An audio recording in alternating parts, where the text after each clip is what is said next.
आज আমি তোমাদের সাথে শেয়ার করব কল্যাণীর রথতলার যে মন্দিরটা আছে, যেটা রথের মেলাতে কিন্তু জমজমাট বসে এই মেলাটা।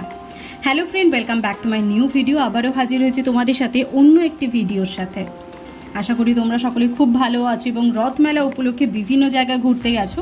তো আজকে আমি তোমাদের সাথে শেয়ার করছি কল্যাণীর রথতলায় যে রথ মন্দিরটা রয়েছে, যেটা বহু প্রাচীন একটা মন্দির এবং এই রিলেটেড একটা ভিডিও অলরেডি আমার চ্যানেলে আপলোড করা আছে। সবাইকে রিকোয়েস্ট রইলো একবার গিয়ে সেই ভিডিওটা চেক আউট করে নিও। রাস্তা দিয়ে যেতে যেতে আজকে আমি অনেক সুন্দর সুন্দর ভিউ দেখতে পেয়েছি। ম্যাক্সিমাম অনেক কটা রথ দেখতে পেরেছি, যেখানে রথগুলো খুব সুন্দর সুন্দর সাজিয়ে জগন্নাথ, বলরাম, সুভদ্রা যাচ্ছে তার মাসির বাড়িতে। এই সুন্দর দৃশ্যটা সত্যি অসাধারণ লাগে। এত সুন্দর দেখতে দেখতে আলটিমেটলি পৌঁছে গেছি যেখানে যাবার উদ্দেশ্যে আজকে বেরোনো। রথতলায় আমি পৌঁছে গেছি। এখানে আসার প্রপার অ্যাড্রেসটা আমি তোমাদের লিঙ্কটা একবার ডেসক্রিপশানে শেয়ার করে দেবো, যাতে তোমাদের আসতে গেলে কোনো সমস্যা না হয়। আর তবুও যদি কোনো রকম কোয়ারিজ থাকে অবশ্যই নিচে কমেন্ট সেকশনে কমেন্ট করে দিও, আমি প্রতি কজনকে প্রপারভাবে গাইড করে দেবো। সত্যি অসাধারণ লাগবে কিন্তু আজকের দিনটাতে, বা এই মেলাটা চলে পুরো 7 দিন ব্যাপী। দেখতে দুর্দান্ত লাগবে এবং এলে তোমাদের মনটা সত্যি ভালো লাগবে, এটা পুরো 100% গ্যারান্টি।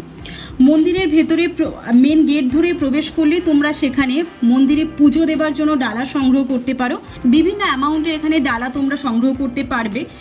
এসে তোমরা চাইলে পুজো দিতে পারো বিকেলবেলা। আর এই মন্দিরটাতে যেটা আমি তোমাদেরকে এখন দেখাচ্ছি, এই মন্দিরটা ঘিরে কিন্তু একটা সত্যি পৌরাণিক কথা রয়েছে, যে রথযাত্রা উপলক্ষে যে সমস্ত দর্শনার্থীরা দর্শন করতে আসে, তারা দেবতার দর্শনের পরে প্রপার 7টা পাক কিন্তু ঘুরে তাদের মনস্কামনা পূরণ করার জন্য।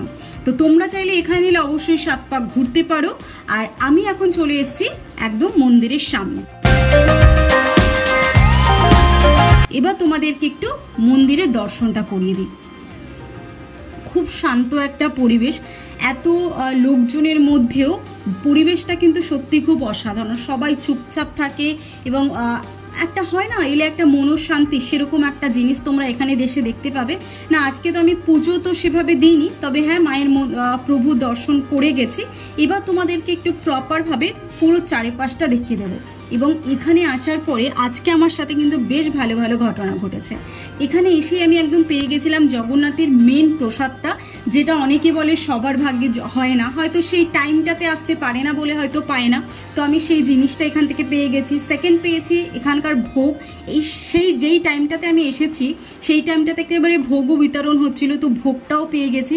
সবই একেবারে প্রপার টাইম হয়েছিল, সব কিছু ভালো ভালো হয়েছে। হোপফুলি ভগবানের কাছে একটা জিনিসই প্রে করবো, যেন সবার পুরো বছরটা যেন ভালো কাটে জগন্নাথের দর্শন দিয়ে।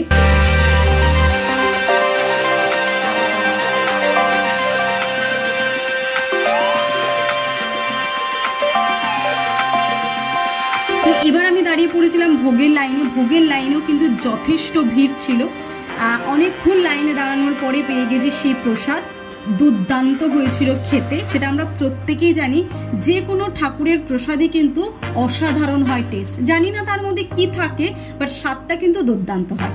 এবার আমি তোমাদেরকে দেখিয়ে দেবো মেলাটা। প্রতি বছর মেলাটা একটু অন্য মাঠে হয়, কোন মাঠে হয় সেটাও তোমাদের সাথে একবার শেয়ার করব। বাট এবারের মেলাটা মন্দিরটা থেকে বেরোলে তোমরা দুপাশে যে জায়গাটা রয়েছে সেই জায়গাটাতেই রয়েছে। আর মেলাতে তো এক্সট্রা করে কোনো কিছু অ্যাড অন হয় না। নর্মালি মেলাতে যা যা দোকানপাট বসে সেই সমস্ত দোকানপাটি এখানে রয়েছে। বিভিন্ন রকম রয়েছে বাচ্চাদের জন্য বিভিন্ন দোলনার ব্যবস্থা রয়েছে, বড়দের জন্য বিভিন্ন জাঙ্ক জুয়েলারি শপ। আজ যেহেতু এখনো বৃষ্টি হয়নি, তার জন্য কিন্তু মেলাটা যথেষ্ট জমজমাট হয়ে এসছে। বিকেলবেলা সন্ধ্যের পর থেকে আরো ভিড়টা বাড়বে। এবং এই মেলাটা যেহেতু আমি তোমাদেরকে আগেই শেয়ার করে দিয়েছি, টানা চলবে 7 দিন। তো 7 দিনই কিন্তু প্রপার ভিড় হবে। তোমরা কারা কারা আসছো এই মেলাতে অবশ্যই কিন্তু নিচে কমেন্ট সেকশনে জানাতে ভুলবে না। তোমরা যেখান থেকে ভিডিওটা দেখছো সেখানের মেলা, রথের মেলা কিরকম জমজমাট হয় সেটাও কিন্তু অবশ্যই গল্পের মাধ্যমে শেয়ার করে দিও।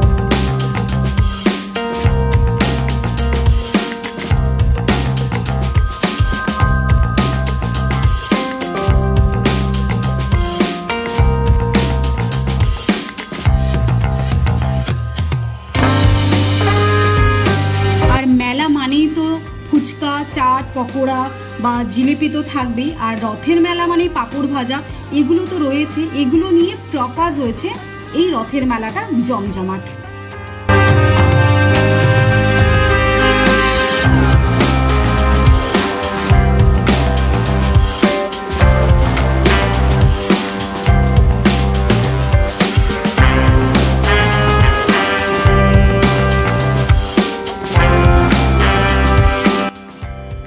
বাইরে বিভিন্ন রকমের দোকানপাট ছিল, সমস্ত দোকানপাট ঘোরা টোরার পরে আমি চলে এসেছিলাম এখানের একটা রাজস্থানি কুলফি টেস্ট করতে, যেটা অনেক জায়গায় দোকান দেখেছিলাম বাট কখনো ট্রাই করিনি। তাই ভাবলাম আজকে একবার খেয়েই দেখি কীরকম হয় এর টেস্ট। রাজস্থানি কুলফির এখানের প্রাইস ছিল without flavour 30 rupees, with flavour 40 rupees. তাই ভাবলাম দেখি 40 রুপিস যখন, এখন তো একবার তো টেস্ট করা যেতেই পারে যে কীরকম হবে এর টেস্ট। কুলফি অনুযায়ী সত্যি অনেস্টলি স্পিকিং আমার একদম ভালো লাগেনি এবং নেক্সট টাইম তো আমি কখনোই ট্রাই করব না। তোমরা চাইলে অবশ্যই একবার ট্রাই করতে পারো। দেখতে ভালো লাগছে বাট দেখা অনুযায়ী কিন্তু স্বাদটা সেরকম আসেনি। সে যাই হোক, একবার ফার্স্ট টাইম সমস্ত রকম কিছুই ট্রাই করতে হয়, সেরকমই একবার ট্রাই করেছি। তোমরা চাইলে তোমরাও ট্রাই করতে পারো।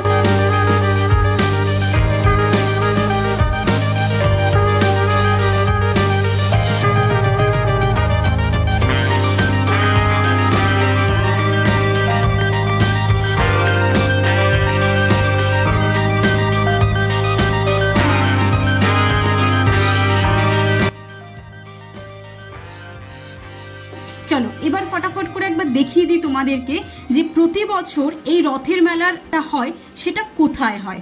এই সেই জায়গাটা যেখানে হয় রথের মেলার প্রতি বছরের মেলাটা, যেটা এবছর হচ্ছে না। তার কারণ হয়তো সামনেই আর কয়েকটা দিন রয়েছে দুর্গা উৎসবের জন্য।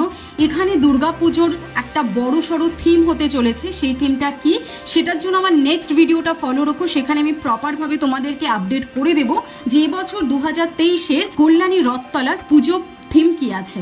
এবার চলে আসবো বাইরে বেরিয়েও আরও একটা রথের দর্শন করলাম, বেশ ভালো লাগলো। পুরো বিকেলটা যেন সত্যি খুব ভালো কেটেছে।